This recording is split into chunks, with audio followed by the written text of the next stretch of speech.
Today, my colleagues, is a sad day. It is a sad day for us.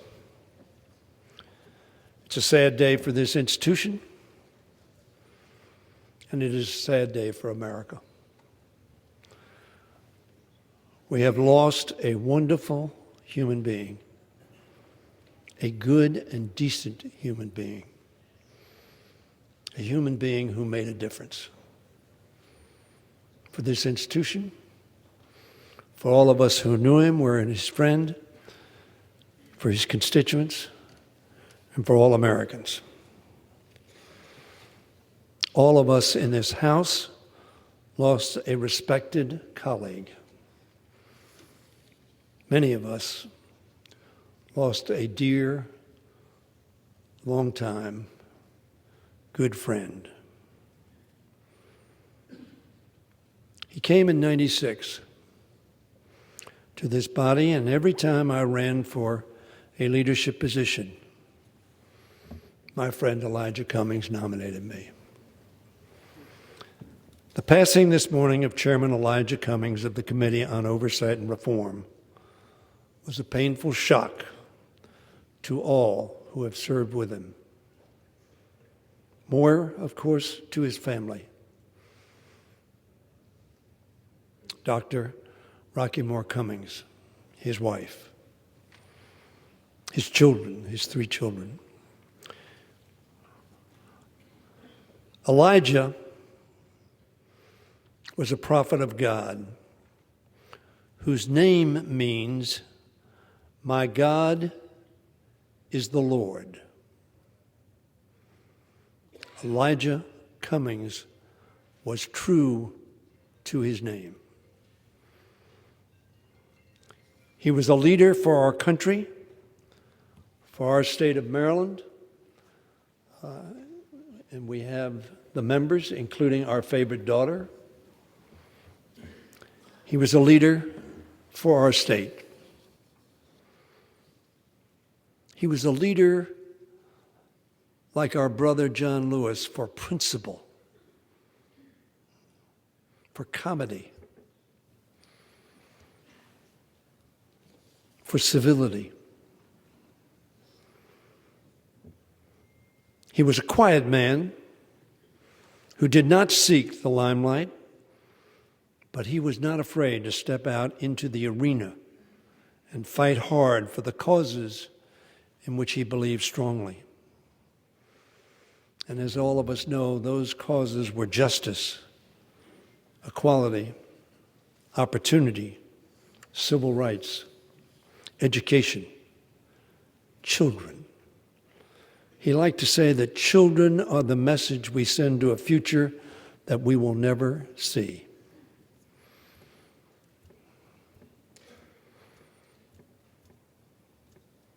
His parents sent Elijah into the future, and how much better the future was. He was beloved by his constituents, both those in the city of Baltimore and those in its suburbs. And indeed, Elijah was probably better loved in my district than I am. Most of my colleagues will understand that, of course. He worked hard.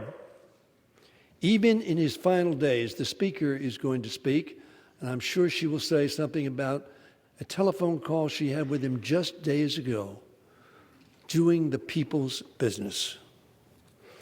As his health faltered, his passion for his work did not.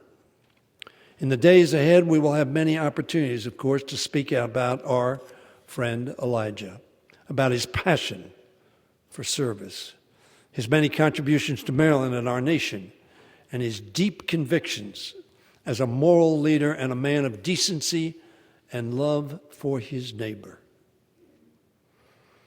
Some of you will recall Elijah at the time of great distress in Baltimore, anger, outbursts. And Elijah walked among them as a man of peace. And like no other person in our state, brought peace where there was no peace. We'll have opportunities to remember that, and we have a chance to reflect on the love he had for his wife Maya and for his 3 children. Today, in remembering Elijah Cummings, we have a chance to promote the vision he held of the people's house coming together in a spirit of unity and purpose. Sadly, today, that purpose is to mourn his passing and remember a dear friend who will no longer be with us as we continue his work to which he gave his all. But hopefully, his example will be with us. Elijah used to say when he saw conflict and confrontation, when he saw things he thought were not up to the standards we had set for our country and for ourselves because of our faith or our Constitution and our Declaration, he would say, we're better than that. Let us all say, as we human beings do things that from time to time are not kind to one another, not thoughtful, not respectful to one another, let us say to ourselves, we are better than that. That's what Elijah said to himself. In that spirit of unity, I will be yielding shortly to the Republican leader to share his reflections. But first, as I referred to her as Maryland's favorite daughter, I am honored to yield to the Speaker of the House, Nancy Pelosi D'Alessandro. Now, she would say Nancy D'Alessandro Pelosi. I understand that. But we are so proud of our Speaker. Madam Speaker. Thank you very much. It's a very disconcerting day for so many of us here. Thank you, Mr. Hoyer, for bringing us together to mourn the loss of our dear friend and colleague, Elijah Cummings. Thank you for your beautiful statement calling forth so many of the beautiful attributes of Elijah Cummings. As you spoke, I was reminded of how he always was a calming of the waters. No matter how rough and tumble things would be, he would always just calm the waters, reach out, whether it's across the aisle or across the issue, across the Capitol, down Pennsylvania Avenue. I know that the people of Baltimore, the U.S. Congress, and America have lost a voice of unsurpassed moral clarity and truth, our beloved Mr. Chairman, Elijah Cummings. I'm personally devastated by his passing, as I know many of us are, and we have the flowers in his place where he sat, where we all sought counsel, learned more, were calmed down, were lifted up by the wisdom and the graciousness and the goodness of Elijah Cummings. In the House, Elijah was a North Star. He was a leader of towering character and integrity, whose stirring voice and steadfast values pushed the Congress and the country to give rise to a higher purpose of why are we here. His principled leadership as the chair of the Committee on Oversight and Reform was a perfect testament to his commitment to restoring honesty and honor to government, and leaves a powerful legacy for years to come. As a senior member of now people think of him as that chairman, but meaning so much to him was his role as a senior member of the Transportation and Infrastructure Committee. He was always fighting for his district, for his state of Maryland, and for the country. He was a powerful voice for building the infrastructure of America and for creating good-paying jobs. He's a working-class guy in terms of who he was here to serve. I was very proud of him as a member of the U.S. Naval Academy Board of Visitors. He took great pride in the Naval Academy, his role on the board, and Maryland's role in our national security. I know we have some Naval Academy grads here, and that was a source of great pride to me. He said, "You've taken me to a new level of decision-making in terms of national security." Chairman Cummings' story was the story of America, a sharecropper's son who dedicated his life to advancing justice, respecting human dignity, as you said, and ending discrimination. He believed in the promise of America because he had lived it, and he dedicated his life to advancing those values that safeguard our republic, justice, equality, liberty, and fairness. As Mr. Hoyer said, our distinguished leader said earlier, we were always listening to Elijah, and these flowers remind me of it because of growth and renewal that are there. He said, children are the living messengers we send to the future, a future we will never see. But he also wanted to build a future that was worthy of the aspirations of our children. He always wanted to make sure that they took with them the values which nurtured him and that he was promoting in his public service. Earlier this year, Chairman Cummings, he asked us, when we're dancing with the angels, the question will be, what did we do to make sure that we kept our democracy intact?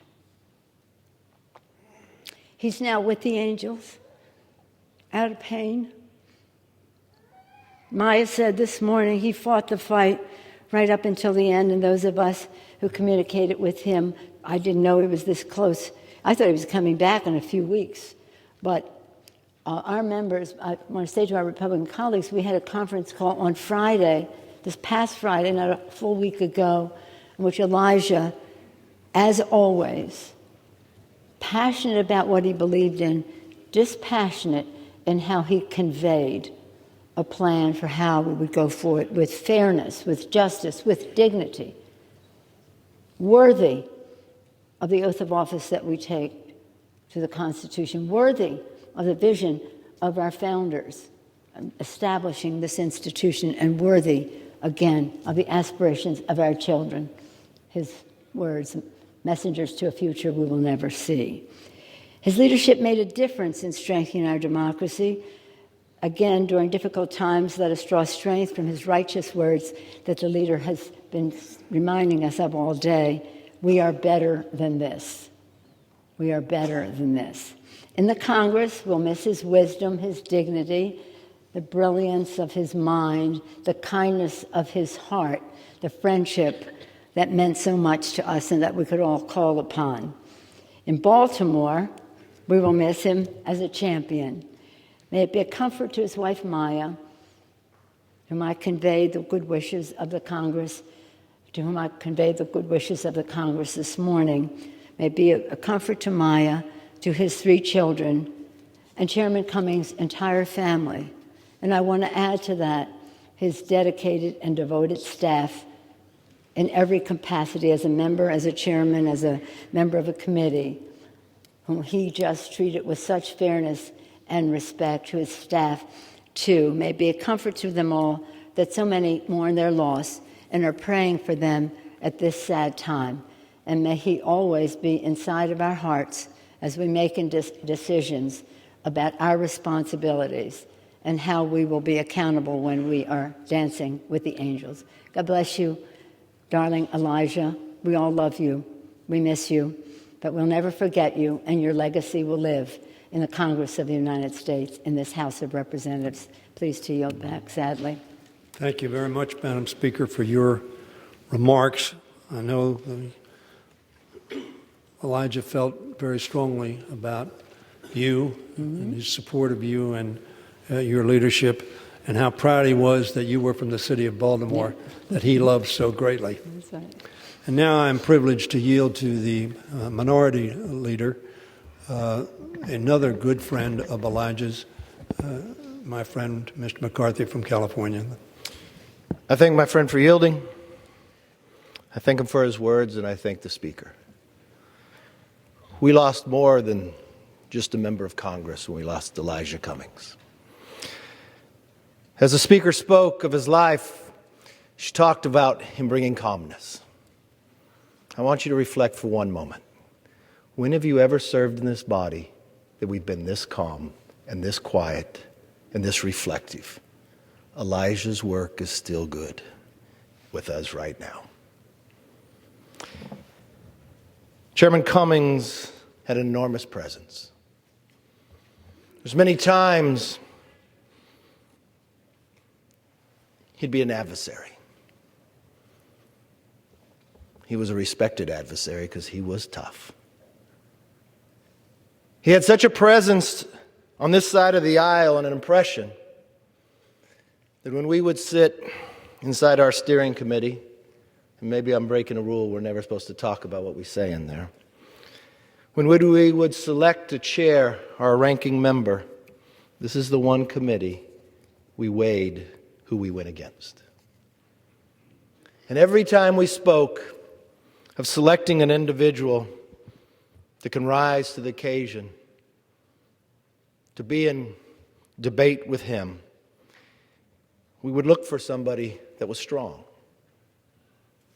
And every time someone was selected, they'd come back to be a very best friend of Elijah Cummings. It's a tough committee. It's a committee of accountability. It's a committee of debate. I can't tell you how many friends would call me and be in fear because they got a letter from Cummings.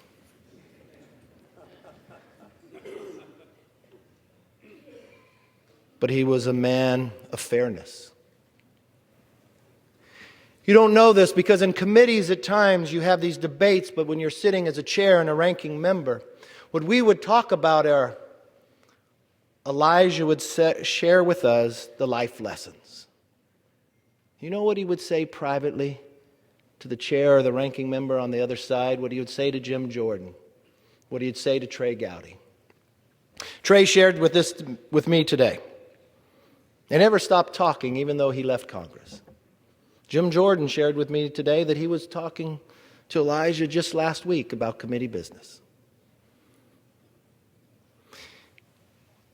Trey talked about a story that Trey was pretty tough on one person, and Trey's good. Trey could, that prosecutor in him could get to the point. And Elijah turned to him and said, she's not a government employee. She has a family and she has children. You can be a little softer next time. And that hit on his heart. And what I fear in a world today, that they when look at us, they get this persona through cameras and social media. But it doesn't show our character. We are the only ones who get the window into one another's character of how we act. We're the ones who should share the message. Because he was so strong in his beliefs, I'm afraid some people in America won't know what type of character he actually had. Not as a member of Congress and not as a political figure, but as a person. Because that's how I knew Elijah. He was a fighter. So many times in his life, people told him no, and he would say yes, he could. He was a leader, but not in the sense that America probably thinks as a member of Congress. His entire life, he wanted to overturn racial injustice. A member shared with me the first time he got to know him was on a Codel down in Mexico. Most of the bus people were asleep because it was one of those long trips. And Elijah sat and talked to him, and this member was from the South, and he talked how his grandparents were there, but his grandparents moved him away because he felt he would have a better chance just because of the color of his skin, that he'd get a better education. Elijah was not upset by that. He felt this country gave him an opportunity. That's why he wanted to serve. So all of us are here to honor the fortune and the privilege to know him. If you were a freshman, if you are, I hope you took a few moments with him. Because it didn't matter if you were a chair, a ranker, if you were a Republican or a Democrat, he would spend that time with you. I feel I'm better for I've known him. And I want you to know from this side of the aisle, no matter how hard of the debate we were in, I've only heard respect for how he carried out the business. We respected him because he was good. We respect him because he beat us many a times. We respect him because of what he fought for, he believed in.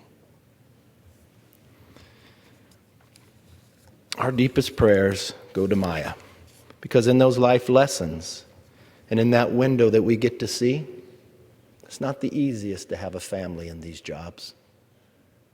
We have a lot of things pulled on us, but we knew where his heart stood. where his family mattered and where he continued to believe in. So yes, today we lost more than just a member. But I hope as the days progress, as the times change, and our debate gets heated again, that we reflect on this moment of calmness, reflect on this moment of thinking of one another, and we reflect on the idea that, yeah, television may give us a different persona of who we are, but yes, you and I get to see the window of the character of each and every one of us. I think that's what Elijah would want us to do. So in his honor, let's find that tomorrow will be better than today, and that this calmness will last longer than the next vote. I yield back.